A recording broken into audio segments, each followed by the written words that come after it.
Family Guy, Family Guy, Family Guy. Oh my goodness. I actually wasn't expecting to do a reaction, but you know what? I just was like, my brother's being so loud up from upstairs, I can literally hear him out there right now. My mom's on a phone call too, so I just didn't want to, be disruptive. I'm pretty quiet, but I just feel like I can actually film something right now. Anyways, hello guys. Yeah, another reaction very soon. Yeah, but I know I've kind of been uploading reaction after reaction, but if I see something, I'm just gonna react to it now. That's how I'm like thinking of it in my head. But I have like a lot of videos ever planned for you guys, reaction wise. But anyways, I have this video from right here. We're gonna watch a Watchmojo video, right here. This is like top 30 running jokes from Family Guy, um, and I'm gonna say this right now. I was never the biggest Family Guy fan until like probably like 2 years ago. Like at first, I was like when I watched like when I heard Family Guy, it was because when I was little, it was like on TV, but I wasn't known that much that it was like an adult show. Of course, I probably knew that, but it's just like I've watched it, I've seen it on time, and I was like, and every time I skipped it, it's kind of why I wasn't a huge fan of it. While because I knew it was pretty much adultish, and I obviously knew I wasn't gonna get it all this time, and I started being aware, and there was even like, I was kind of also growing up at a time when I was like young, and there was like I was actually like part of a community that always talked about Family Guy a lot, and they and I was a little younger at the age because I was actually like 'cause I was like 10 and I don't know people were like 19, so it was a little. But anyways, but now looking back at it, now I'm officially that age, and now I've got to say Family Guy is one of the most funniest crap I've ever seen. Obviously it's got moments that are obviously meant to be kind of shocking, but here's the thing: I feel like if you look at something like South Park, for example, my God, no, they do their stuff way more raunchier than Family Guy, in my opinion. Because I feel like with Disney now kind of owning that. I mean, Disney doesn't really own Family Guy now, but they kind of own the Fox because Fox got like the copyright, you know, because they're under kind of distribution for Fox. So that's why Family Guy hasn't gone as like the same ways. But it's definitely But if you want to do watch something that definitely brings back like that early Family Guy, especially watch the Ted Show because that's actually great. I love the Ted Show that just came out, even though I've not seen any of the movies, but the show is absolutely hilarious, hysterical. Definitely the funniest comedy show that's been out for a while, which is amazing. I'm gonna say that. But anyways, I'm gonna watch Mojo's video right here of the top 30 Family Guy running jokes, and yeah, let's do this right now. Anyways, let's start. I'm putting emphasis on the H. Sounds right to me. Nothing ever bothers you, does it? No, not really. Welcome to Watchmojo. And today we're counting down our picks for the most hilarious recurring jokes throughout the history of Family Guy. If anything, it's a gift to our longtime viewers. What a gift! Merry Christmas. Here's a warmed over turd from 10 years ago. Number 30, Greased Up Guy. Oh, You can never yeah. go wrong with the classics. One of the standout bit characters of the early era, he started as a one-off joke at Peter's work picnic and has since been featured several times. This is my favorite event. Catch the greased up gift guy. Go! You're never gonna catch me. With his signature voice and mannerisms, he immediately made a splash among fans. See you next year. Despite not making as many appearances in the modern seasons, he still pops That's up definitely every once in a dude while that to versus remind us of the Herbert. good old days. The writers have even fleshed him out over the years with a backstory, which is more than they've done for other small roles. My God, it's the greased up deaf guy running backwards toward that grease truck explosion. Oh, the grease burns so bad. I can't hear. Boy, I am late for that meeting. No matter how short his screen time is, this greasy guy has the ability to bring a smile to anybody's face. I agree. There's a lot about your character that's still untapped. Okay, thank you. Because, yeah, Let's say is that a David Spade? I think it is. I'm greased up, and yes, I'm deaf. But what else am I? Totally. Number 29, the theme song is interrupted. The intro to Family Guy is Yeah, I undoubtedly think iconic I by was watching a this point. compilation Many earlier. can There's like recognize one it where from like the first girl note just like alone. stops because she's like, just like straight about to do. Damn it. Tina, are you all right? No, I think you should call somebody. While the song usually plays uninterrupted, there Yeah, are some usually episodes where obviously. something chaotic happens out of the blue. Damn it, look at my foot. It's already starting to swell up. God, I'm looking forward to this week. Freaking swelled foot all week. You should probably go ahead and shut that off. These versions usually start the same way with the family singing in their living room. Then, once they cut to everyone dancing on the stairs, hilarity strikes. Hold it. Yep, see, this is the one I was talking about. That's what I'm talking about. I'm pregnant. You what? Yeah. We're in the middle of a thing here. Well, you didn't return any of my texts. It's a genuine surprise each time, whether it's the return of a beloved character or Peter causing havoc among the dancers. This girl is obviously not well, and I have just learned that she's been stealing from the show, and she should probably be escorted out of the building. They've even used the gag to flex their animation skills, such as the theme being incorporated into one of Stewie's nightmares. In a usually static opening, the sudden variation helps keep the audience on their toes. Pumpkin pie? What the hell? Put him on the bench. Number 28. What? It's a quintessential comedic subversion. Someone finds out insane news and reacts normally at first, before cutting themselves off in a dramatic That's fashion. Lois. According to our customs, you are now married to my daughter. I couldn't be happier. Well, if you're happy, then I'm happy, because after all... Over the years, they've paid homage to this trope in a loving and funny way. Usually done by Chris whenever he learns something upsetting, the callback has helped introduce sudden plot twists throughout the series. Yes, I know how important your success is to your father.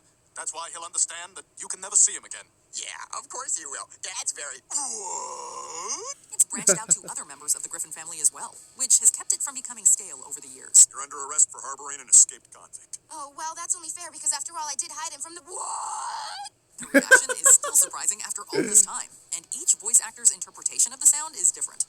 It's even been incorporated into meta moments, helping it transcend from Yeah. a one-off throwaway gag into a long-running, beloved bit. It's just that someone's getting fired in front of everybody tomorrow. Well, that sounds fine. I guess I'll just see it. What? Old joke, you're out. Oh, joke! I put my own twist on it. There was no Oh, twist. you're crazy. Number 27, referencing The Yep, Simpsons. yep. It's no secret that the two have a contentious history. The sitcom has been accused This is of one of the working- only episodes I haven't really ever seen, the Simpsons episode where they like crossed over, and this was like one of the most iconic things from it at the time. It was even one like Family Guy, some people said was kind of like not as like great, but it was starting to get kind of but still a lot of people said this was like kind of one of the better episodes from that time. off aspects of The Simpsons since its debut. We don't want you in our town, Simpson. We don't love you like we did in 1993. Whether the accusations are true or not, Seth MacFarlane hasn't let them get under his skin. He's poked fun at himself and his work over the years, referencing both the bad blood between the two comedies and their various similarities. Guys, I broke television, and now you have to help me fix it. Yeah, looks like this is one we beat you to. The tongue-in-cheek humor let everyone know they were in on the joke too, which helped them win over some of the most staunch haters. Yummy donut. It's pretty good, but try it like this. Donut. These eventually culminated in one of their most ambitious episodes to date, The Simpsons Guy. It tastes exactly like Duff. It's just a lousy ripoff. Hey, whoa. It's not a rip-off of Duff. It may have been inspired by Duff, but I like to think it goes in a different direction. They also serve as a love letter to one of the most influential animated shows on television. We act like we didn't take a lot from The Simpsons. We took a lot from The Simpsons. Number 26, Peter's Barbershop Quartet. Well, I better tell Cleveland. I got a knack for delivering bad news. First appearing to deliver a rather unfortunate diagnosis, the quartet has remained one of the goofiest and most memorable additions to Family Guy. You have AIDS. Yes, you have AIDS. Not HIV, but full-blown AIDS. With excellent harmonies and clever lyrics, the quartet has explained multiple medical procedures and ailments. The juxtaposition between an upbeat choreographed song and devastating life-changing medical news created a hysterical moment that people couldn't get enough of. You'll never have to wear a condom when you do it with your wife or anyone else you do it with. They've pulled off some incredible musical feats, such as going on perfectly in-tune rants mid-song. You know, the one who always has high beams under a ribbed white cotton t-shirt, but then stares daggers at you for checking her out. And it's like, why do you wear that if you don't want attention? While they haven't had an original number in years, they've still been heard in recent seasons. We can only hope that Peter will get the band back together someday to bring us another fantastic piece. You've got the AIDS. That guy's gonna feel so much better after we do what we got planned. Number 25, Buzz Killington. He's proof that you never know which jokes will resonate. Oh man, this is the best party I've ever been to. I don't know. Evening, everyone. I thought it would be very droll if we all sat down and looked at etchings. Would you like to join me, Peter? One of the best aspects of the animated sitcom is that people you think will only appear once end up becoming semi-regular references. Buzz Killington exemplifies this perfectly. But he's having some trouble, isn't he? Would you like to know why? Why? Because he's a Scot. While he began as an over-dramatized caricature of a boring, unaware man, he's become a fan favorite. Do any of you know the tale of how cornmeal came to be? No. No. Neither did the miller when he left his house that morning. I would take you guys.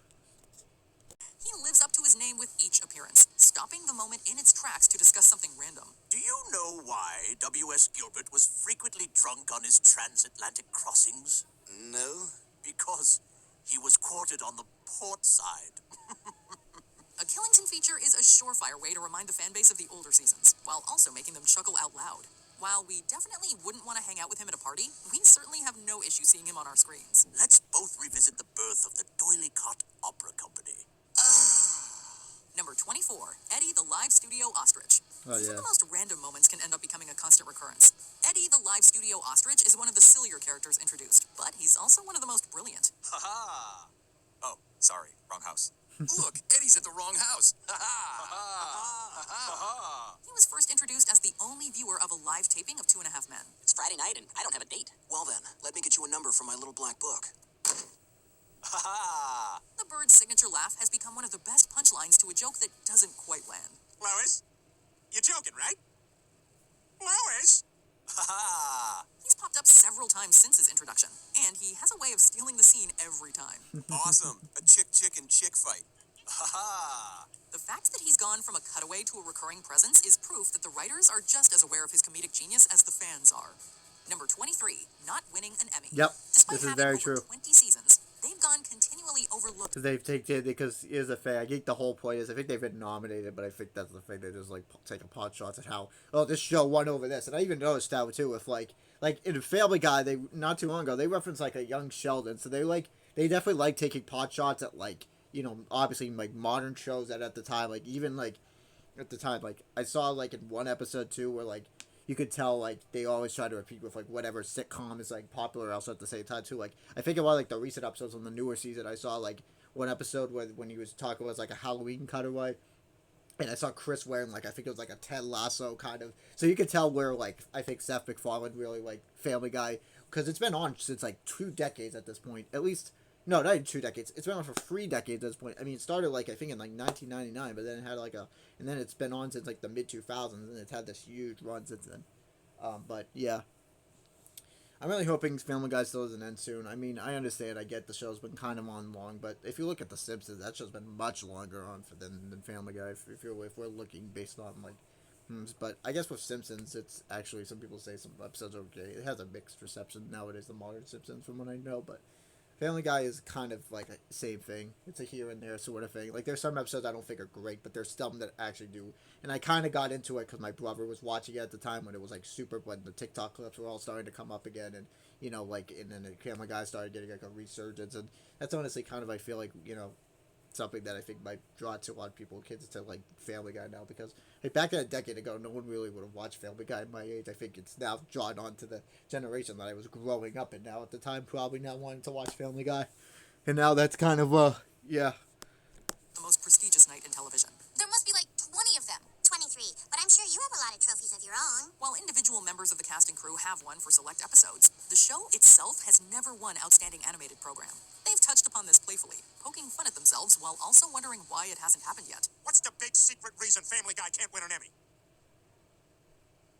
All right, we'll tell you. Your show sucks. They even have a whole anthology addressing their concerns, where they're roasted by several other successful showrunners. You take this big pile of garbage and you tie it all up by having everyone sit around saying, at least everything's back to normal, as if something happened. The self-deprecating jokes are always amusing and help add a layer of nothing even happened. They've even directly compared themselves to their animated contemporaries. Yeah, Two this sets was of recent. prices. One's the Emmy winner discount. Black coffee and toast, please.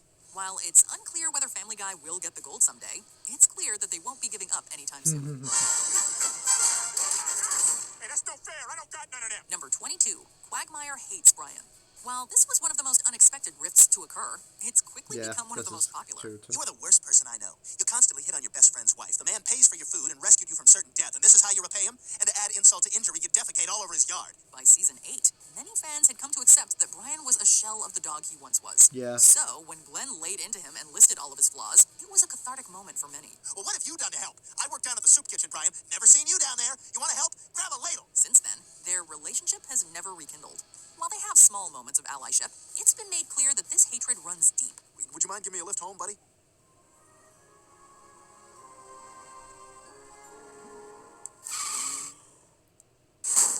From lobbing insults at him to getting into fistfights, it's obvious that he is Quagmire's least favorite Griffin. This is all your fault.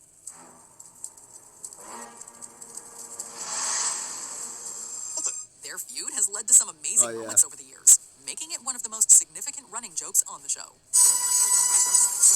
You thirsty boy? Yeah, you're a thirsty boy. Number 21, Brian's faux intellect. Last thing I want is attention. It's just that when you've read as many books as I have, it takes a toll, you know? In the beginning of the series, he served as the voice of reason for the family. While Brian was flawed, he was genuinely intellectual. Oh, finally, another reader in the family.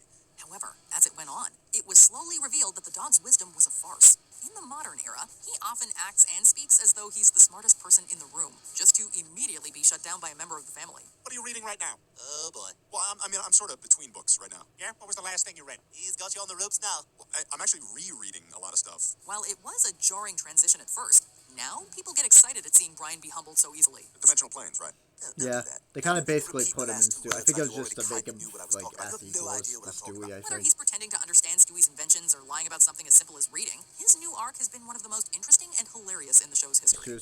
Some people say that his arc kind of got ruined, so I can kind of see why they say that. But at the same time, if you look at it, it's just to make them more equal. That's my opinion. Take a look at them. It's on the printed page. Thank you, Steve Gutenberg. Right? What is this, oak? Oh, I don't even think it's oak. Number 20, Stewie's sexy parties. This is definitely an oldie but a goodie. Stewie hasn't had one of his sexy parties in some time, and we have to say we kind of miss them. But then I realized you'd be out of the house 5 days a week, which means I'd be free to throw some of my sexy parties. It was always hilarious seeing Stewie chase giggling women around the room at high speed, complete with the goofy Benny Hill-like music. This calls for a sexy party. We don't really know what the point of this joke Yeah, not gonna say. Okay. was, aside from it being yet another random idea that the writers threw in just because they could. Not that we're complaining. Number 19. Right, before I get to this next one, I was to say, I guess I can kind of see the reason why they probably don't do that anymore. For pride reasons. Modern reasons. I'm not gonna go into the video, but Roadhouse. Roadhouse is definitely one of Peter's weirdest catchphrases. It all started in Brian's Got a Brand New Bag when Peter bought the movie from Quahog Video. Sir, I need another $1.25. Oh, the Is that Roadhouse. right? This is the Roadhouse. Keep the change. Roadhouse. He subsequently kicked everything he could, accompanied by the confident Roadhouse catchphrase. Not surprised this isn't There here. have been numerous variations on the joke over the years, including Brown House, My stomach feels like that time I had explosive diarrhea. Roundhouse. Toast House, and Row House. And it's even been stolen Even the by British Morrison's. one. Roadhouse. At this point, we think the goofy catchphrase is more popular than the movie itself. Exactly right. Number 18. Yeah, also, rest in peace, Patrick Swayze, dude. R.I.P. If we're keeping, I think, a tradition alive by referencing the movie. And also, they did a remake with, what's-his-face? Jake Gyllenhaal. And I think it's, like, on Amazon Prime or something. Roadhouse. I wonder if they're going to make a next reference to it. This time with, if they put a cutaway, they're going to have him in the way. And they're going to have him in Roadhouse. But Peter comes in, he's like, nah, you're not Patrick Swayze. You can't do it. I don't know. Lay me off, Johnny. Are we the only ones who miss Vern and Johnny? For those who don't know, Vern would randomly appear, joke about the character's predicaments, and then be played off by Johnny. The joke did not make any sense whatsoever, but its sheer randomness was part of its charm. Unfortunately, viewers quickly became sick of the duo, and they were killed by Stewie in season 5. Although, even that didn't completely get rid of them. Damn, play me some filler, Johnny. Yeah, I don't know. These are all early. I'll be honest, guys. I'm not the biggest fan of this type of Family Guy. Maybe moderation was the key to this vaudevillian duo. I'll tell you what you can pick. A tune out on that piano. Fatty's in a little jam, dead girl, dead girl. Fatty's in a little... Oh, now how the whiz bang does the rest of it go? Number 17, Tom and Diane's banter. Quahog 5 News is one entertaining news channel. There's correspondent Trisha Takanawa, who's either unenthusiastically commenting on events or being totally wrecked by some freak occurrence. Diane, I'm hearing. Thank you, Trisha. Then there's Ollie Williams, perhaps the most succinct and hilarious weatherman ever. Ollie? Disco Ray. Thanks, Ollie. But the heart of Quahog 5 News is Tom and Diane, who share a weird combination of sexual tension and bitter hatred towards one another, as evidenced by their frequent and hilarious bickering. Well, Diane, that last report was so good, I think you deserve a spanking. Oh, Tom, I don't think your wife would appreciate that. If only real newscasts were this much fun. Number 16, Al Harrington. Al Harrington has become a bit of a breakout character. His claim to fame is, of course, the wacky waving inflatable arm flailing two-man ad, but this being Family Guy, they can't just let one solid joke go. Crudely painted, not so funny, plywood cut out folk art. Crudely painted, not so funny, plywood cut out folk art. Al has since appeared numerous times on the show, in full energetic salesman mode, and usually accompanied by some weird, elaborately named product or statement. Lois, I'm not going back to work tomorrow. That new boss has it in for me. He's meaner than a shifty salesman. The writers even poke fun at how annoying he is in Back to the Pilot, when Peter smokes a cigarette during an Al Harrington cutaway gag. You sure you got time to smoke? Oh, yeah, it's an Al Harrington. It goes on for a while. Number 15, Butt Scratcher. Everyone say it with us now. Butt Scratcher. Butt scratcher? Butt Butt scratcher? scratcher. Get your Butt scratcher. The Butt famous Butt scratcher. Scratchers first appeared in No Chris Left Behind, when Peter was selling them at a baseball game as a second job. Butt Scratcher vendors have also appeared at the Lois Deirdre Jackson fight and at Peter and Karen's wrestling match. Butt scratcher! Butt scratcher! We know it's immature, but there's just something hilarious about grown men dramatically yelling Of course it Butt is. Scratcher at each other. Plus, the whole concept of a butt scratcher is just ridiculous. Number 14, Peter's personal and very expensive vehicles. In the Cleveland Loretta Quagmire, Peter Oh, uses is that both what his that Peter reference Copter is? and the Hinder because Peter there was to quickly one reach of its the recent destination, episodes only to references crash that both of about them the into Peter Joe's property. mobile or something. Peter, what the hell? Joe, get inside. The blaze is still spinning. Peter, what is that thing? Other vehicles have appeared over the years, including the Peterang and the Peter Dactyl, but neither was as hilarious as the original two. How he found, afforded, or built them Yeah, is that was a anyone's very guess. funny. Regardless, I would Peter's have this ludicrous though. personal I vehicles will watch a perfectly clip of showcase that. Family Guy's unique and utterly But he unpredictable sense references of it humor. again. Joe, Like, I am so sorry. How can you afford these things? Number 13, Brian's novel. Brian desperately wants to be a world-renowned novelist, but nobody shares his enthusiasm. Got a nice little story you're working on there? Big novel you've been working on for 3 years? Huh? His first book, Faster Than the Speed of Love, was an utter travesty. Stewie constantly badgered Brian about his lack of progress.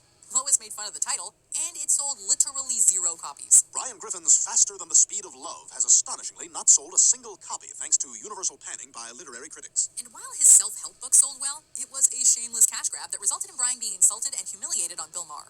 And that's another thing I have to say. Aren't Wish It and Want It really the same thing? I mean, your book basically makes 3 points and 2 of them the same point. Brian's writing career is like a car crash. We want to look away, but we just can't help ourselves. Number 12. giggity, giggity. Quagmire's distinguishing characteristic is that he's a ladies' man, and a very creepy one at that, particularly in later seasons. Oh, who else but Quagmire? Sex is always on his mind, and it seems as if he tries to sleep with every woman he comes across. He's made countless inappropriate jokes and comments in his quest for pleasure, most of which are accompanied by some variation of his ridiculous catchphrase, giggity giggity goo.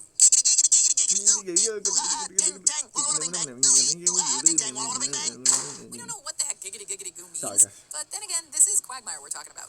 He's a little weird. Number 11, mistreating Meg. Poor Meg. She really doesn't deserve the treatment she gets. Help me. That's to be debated, I'm sorry. But deserve it or not, Meg is often the brunt of many harsh jokes and violent actions. Her family, especially Peter, tends to ignore her, and even tells her to shut up when she's talking. Dad, Yep. how could you Shut be up, okay Meg. with Mom parading herself around like this? I mean, she's half naked. It makes all women look bad. Meg, who let you back in the house? She's frequently mistreated at school. Peter even once hit her with a baseball bat, and that's not the worst thing he's done. I can already picture my funeral. Oh my god. This. Thanks to Thanks for coming Cortico. down one She on rarely, that. if ever, gets thrown a bone, and it's pretty conflicting. Can you laugh and feel kind of awful at the same time? Apparently, yeah, you can. Number 10, whip. I tell you what, when this is all over, Oh, I'll whip, make you some cool pie whip, with a nice whip, dollop of whip. Cool Whip. There it is again. Why are you putting so much emphasis on the H? It all started with Stewie asking Brian for some Cool Whip. Of course, this being Stewie, he decided to annoy Brian by putting emphasis on the H and pronouncing whip as Can I have some of that Cool Whip? What'd you say? You can't have a pie without Cool Whip. Cool Whip?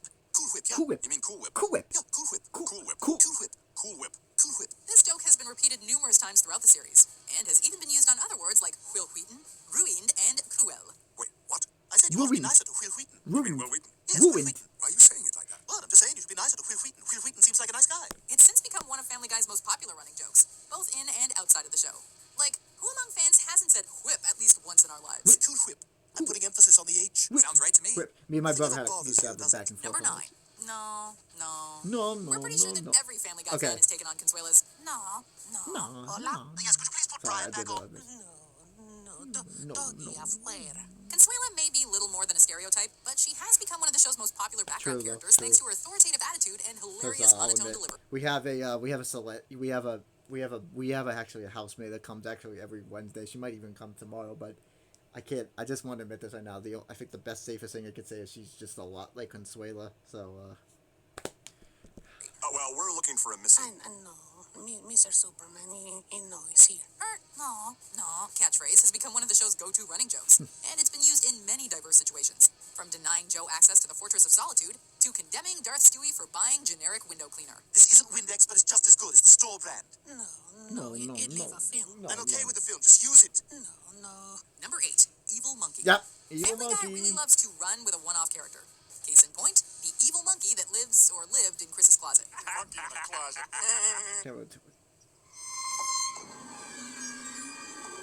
The monkey was first mentioned and seen in season 2's Damn It, Janet, where it displayed its What's the signature look monkey in like? menacing I think he pose. made it like a. And then came back. No. It appeared a few more times, mostly to Chris, before it was given an You know what? extensive and sympathetic backstory in Hannah Banana, which effectively killed the joke. Look, Chris, I'm sorry if I scared you before, but this is a great chance for us to start over. No, it isn't. You can fool everyone else, but you can't fool me. You go to hell. Still, it was good while it lasted, and is is a classic Yeah, example of I guess Family I can Guy's see it. penchant Yeah, for that's absurd, funny. random humor. I thought it Number still 7, owns I used Stewie to see trying like to kill toys when I Lois. was younger of One of the things we miss most about early Family Guy is Stewie's utter hatred towards Lois. I thought he What are actually you owned doing a with the monkey. gun? Something I should have done a very long time ago. Stewie's need to kill Lois was his Oh, primary yeah. motivation in the pilot, That's what- and he was so determined that he even made a laser gun disguised as a tuna sandwich in a futile attempt to murder her. What the deuce are you staring at? It's tuna fish. And nothing else. This psychotic fascination with Lois has died down in recent years. He now seems more concerned with Brian. Yeah, well, That was a he still classic does. running He joke still of always Prime Era has- Family Guy that should never be forgotten. Brian, help me!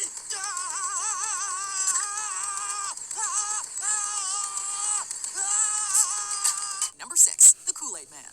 Oh In the yeah. pilot, the Kool-Aid Man burst through the courthouse wall with his signature, "Oh yeah," after Peter is sentenced to prison. Oh no. Oh no! Oh no. Yeah. This happens again in Stewie Kills Lois, much to the judge's displeasure. Oh no! Oh no! Oh no! Oh yeah! Yeah, step back a little, Okay, buddy. can I ask everyone to please stop This saying isn't a oh Kool-Aid no in this commercial. courtroom? But things get really fun in Back to the Pilot when Stewie and Brian distract the Kool-Aid Man and he misses his cue. You guys did this! You guys did this! It's amazing how Family Guy can take a simple gag and do so much with it, like revisiting it and altering its outcome via time travel. You know, there are few animated shows with this much ingenuity. Oh yeah! Number 5, Surfin' Bird. Like Al Harrington and the Vaudevillians, your mileage may vary on Surfin' Bird. Oh, and everybody's heard about the bird. It appears constantly in the episode I Dream of Jesus and makes surprise cameo appearances throughout the rest of the series. And each time, it'll either elicit an appreciable chuckle or a groan, depending on how well the joke went over for you the first 10 times. Oh, and everybody's heard about the bird. The bird, bird, bird. The bird's a winner with the bird. That's annoying. Also, like Oh. Al and the Vaudevillians, the show acknowledges the annoying nature of the joke, both when Peter unplugs the jukebox and gets hit in the crotch with a bag of nickels. Number 4, Conway Twitty.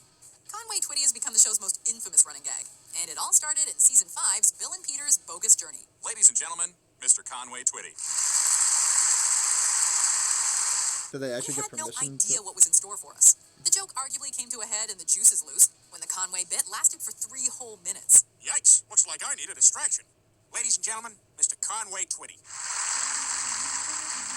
That's about 15% of an Well, entire did they get like episode's actually running time. permission to like? Fans are split on whether I the didn't Conway know gags about are this one. brilliant ballsy jokes Is it or all a lazy joke, I wastes of time, but either way, you can't deny its legacy. Number 3, Cleveland's house is destroyed. The Cleveland's house gets destroyed gag first appeared in Hell Comes to Quahog when Peter obliterates his house Oh with a tank. no! No. It has subsequently been destroyed by a giraffe, the flying griffin house, and even Peter himself as a human cannonball. No. Oh, hey, Cleveland. The gag is so popular, it was even transferred over to The Cleveland Show, and it's since become Cleveland's primary contribution to Family Guy. When someone thinks of Cleveland, they undoubtedly think of him sliding down his ruined house in a bathtub. Number 2. Family Guy knows how to make characters fall.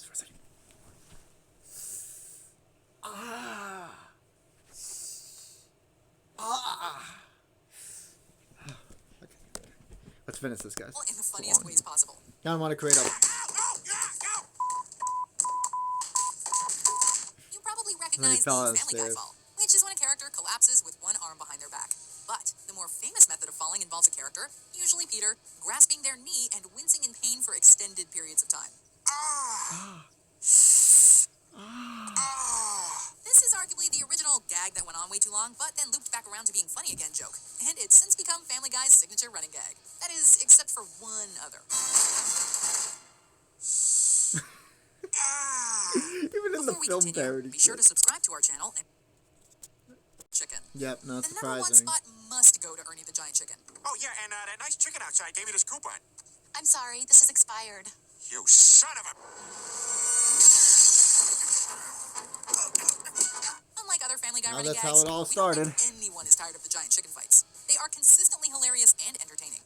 And they're also expertly animated and scored, showcasing the immense amount of talent behind the Family Guy scenes. This isn't medium rare. Then have them take it back.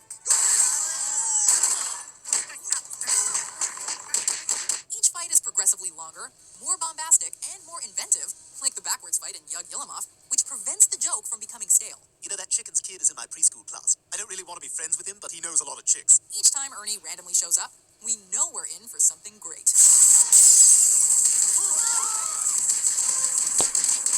Which Family Guy joke would you like to see become a running gag? Let us know in the comments below. Well, who the hell are you to talk down to anyone? Did you enjoy this video. Guys, so thank you for this reaction. This is probably the most different one I've ever watched, but I'm hoping this gets. I hope YouTube doesn't like take this down again. I might post like a copyright disclaimer. Hope just so Fox isn't gonna. This is my first like reaction to like a. You know, I mean, I did do like that Adam Sandler video, but at least there wasn't like every step. I mean, everything was kind of shown here with like respects us. So it's really Watchmojo. It's not gonna be mine. But anyways. Hope y'all enjoyed this video. Again, Family Guy, I think one of the funniest sitcoms, to be honest, to me, still to this day.